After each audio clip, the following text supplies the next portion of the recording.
Hello বন্ধুরা, কেমন আছো সবাই? আশা করি সবাই ভালো আছো, আমরাও খুব ভালো আছি।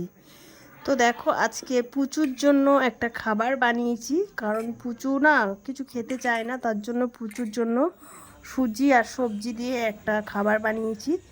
তো তোমরাও এই খাবারটা বানিয়ে খেতে পারো। যে বাচ্চারা খেতে চায় না একদম, সেই বাচ্চারা এই খাবারটা পেলে খুব তাড়াতাড়ি খাবারটা খেয়ে নেবে। তো দেখো, আমি খাবারটা বানাচ্ছি।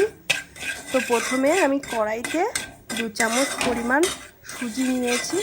তো সেই সুজিটা হালকা করে একটু ভেজে নিচ্ছি, দেখতে পাচ্ছ। তো তারপরে কড়াইতে একটু বাটার দিয়ে দিলাম। তো এর মধ্যে আমি সবজিগুলো দিয়ে ভেজে নেব। তো সবজির মধ্যে আছে আমার বিনস আছে, গাজর আছে, আলু আছে, আর একটু মটরশুঁটি আছে।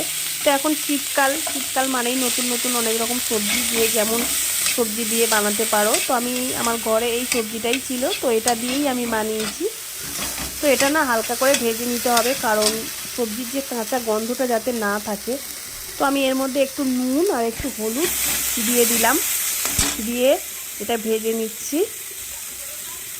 তো এটা ভাজা হয়ে গেলে এর ভিতরে আমি জল দিয়ে দেব,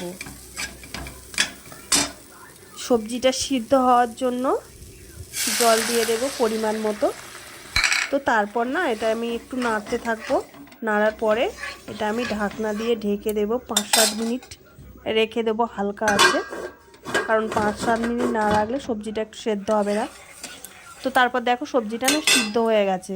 তো এটা আমি ডাল ঘাঁটা হাতা দিয়ে একটু মানে ঘেঁটে নেব, কারণ সবজি ড্যামা থাকলে বাচ্চারা খেতে চায় না আর খাবেও না।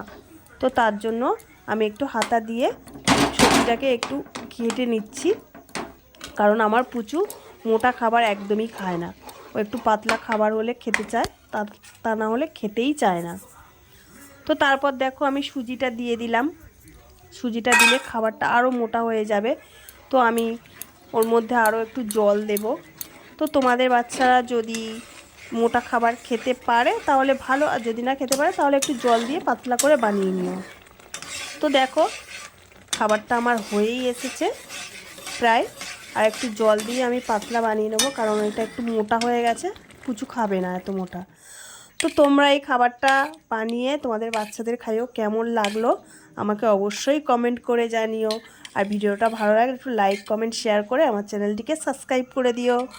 তো চলো, টাটা। পুচুকে এবার খাওয়াতে হবে। সবাই ভালো থাকবে, সুস্থ থাকবে।